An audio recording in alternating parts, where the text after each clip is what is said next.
আমিও মনে করি এই বাচাল প্রেস সচিবকে নিয়ে খুব সম্মান নিয়ে কথা বলার কিছু নাই।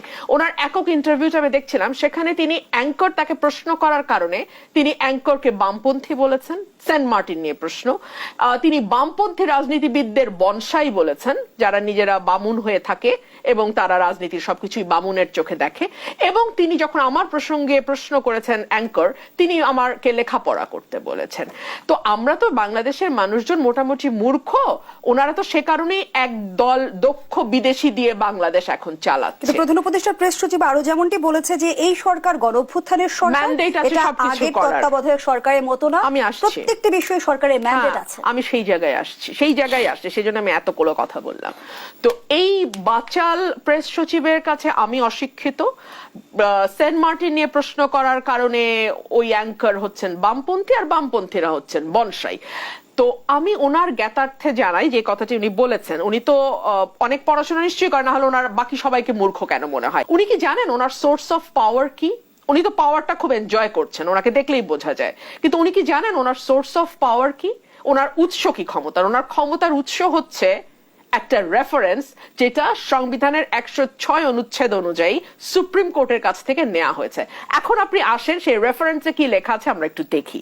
সেই রেফারেন্সে লেখা আছে, এমতাবস্থায় গণপ্রজাতন্ত্রী বাংলাদেশের সংবিধানে অন্তর্বর্তীকালীন সরকার গঠনের কোনো বিধান না থাকায়, যেহেতু অন্তর্বর্তীকালীন সরকার গঠনের কোনো বিধান নাই, কেয়ারটেকার গভর্নমেন্টের প্রভিশন সংবিধান থেকে হাসিনা তুলে দিয়েছে, উল্লেখিত প্রশ্নের বিষয়ে বাংলাদেশ সংবিধানের 106 অনুচ্ছেদে প্রদত্ত উপদেষ্টামূলক এখতিয়ার প্রয়োগ করে বাংলাদেশ সুপ্রিম কোর্টের আপিল বিভাগ এই মতামত প্রদান করছে যে রাষ্ট্রের সাংবিধানিক শূন্যতা পূরণে জরুরি প্রয়োজনে মহামান্য রাষ্ট্রপতি রাষ্ট্রের নির্বাহী কার্য পরিচালনার নিমিত্তে, অন্য কোনো কাজ না, ডে টু ডে নির্বাহী কাজ, এক্সিকিউটিভ ডিউটি পালনের জন্য অন্তর্বর্তীকালীন ব্যবস্থা হিসেবে প্রধান উপদেষ্টা এবং অন্যান্য উপদেষ্টাদের নিযুক্ত করিতে পারিবেন।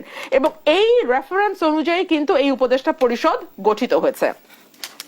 আমাদের উপদেষ্টাদের আপনি মন্ত্রী এবং প্রধান উপদেষ্টাকে আপনি প্রধানমন্ত্রী বলতে পারবেন কিনা সেইটা নিয়ে একটা প্রশ্ন আছে।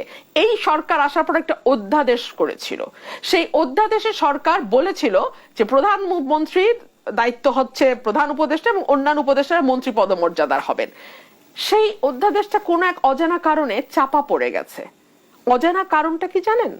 অজানা কারণটা হচ্ছে বাংলাদেশের সংবিধান অনুযায়ী মন্ত্রী তো দূরেরই কথা, আপনি সংসদ সদস্য বা এমপিও হতে পারবেন না যদি আপনি বিদেশি নাগরিক হন।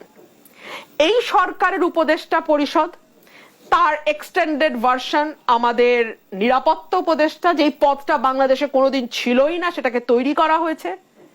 এরা প্রত্যেকে অন্তত 12 থেকে 14 জন বিদেশি নাগরিক আছে। নিরাপত্তা উপদেষ্টা ইতিমধ্যে সে অভিযোগ নাকচ করেছে। উনি কি বলেছেন? উনি কথার মারপ্যাচ দিয়েছেন। উনি একবারও বলেন নাই, উনি বলেছেন বাংলাদেশের নাগরিক হিসেবে, কিন্তু অন্য কোন দেশের নাগরিকত্ব তার নাই, ডুয়েল সিটিজেনশিপ নাই, সেটা কিন্তু উনি বলেন নাই। এক। দুই হচ্ছে, আমাদের সেই অতি বাচাল প্রেস সচিবকে এই প্রশ্ন করা হয়েছিল, বারবার করা হয়েছিল। এই বাচাল প্রেস সচিব একবারও বলে নাই যে এই উপদেষ্টা পরিষদে বিদেশি কোন নাগরিক। তিনি বলেছে যে এটা অভিযোগ উত্থাপন করবে সে প্রমাণ করবে। কেন তোমাদের ওই ট্রান্সপারেন্সি, স্বচ্ছতা নাই কেন? সেই জবাবদিহিতা নাই কেন? ওপেন চ্যানেল, ন্যাশনাল চ্যানেল বলে দেন আপনি। আপনার যদি সেই মরাল স্ট্রেংথ থাকে যে এই সরকারে কোনো বিদেশি উপদেষ্টা নাই, তাহলে সেটি আপনি জাতির সামনে প্রেস সচিব হিসেবে কেন পরিষ্কার করছেন না? সো আমি এই সরকারটাকে দেখছি বাংলাদেশকে একটা ভয়াবহ খারাপ দিকে নিতে।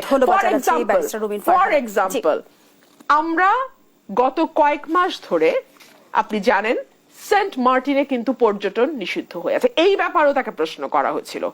তিনি আবারও ওই উপস্থাপক এবং আমাকে মূর্খ বলেছেন, কিন্তু ঠিক কেন সেন্ট মার্টিন, পরিবেশ রক্ষার কথা উনি বলেছেন, কিন্তু পরিবেশ সকল কিছু গিয়ে সেন্ট মার্টিনেই জমা হলো। বাংলাদেশের খাল, বিল, নদী, নালা, মানে সমস্ত কিছু ভরাট করে, সমস্ত কিছু, বুড়িগঙ্গার কথাই ফর এক্সাম্পল ধরেন আপনি, এগুলো কোনো জায়গায় পরিবেশ হলো না। বায়ু দূষণে বাংলাদেশ সারা বিশ্বে 1 নাম্বার হয়ে যায় প্রতিদিনই, ঢাকা শহর 1 নাম্বারে চলে আসে, সেটা নিয়ে কিছু হলো না। আপনার কাছে মনে হলো সেন্ট মার্টিনের প্রবাল দ্বীপ প্রখ্যাতে, অর্থাৎ বাংলাদেশে যেন অসাধারণ একটা পরিবেশ বিরাজ করছে এবং প্রাকৃতিক পরিবেশ অসাধারণ, শুধুমাত্র সেন্ট মার্টিনের ধন্যবাদ সমস্যা জানাচ্ছি ছিল। ব্যারিস্টার রুমিন ফারহানা।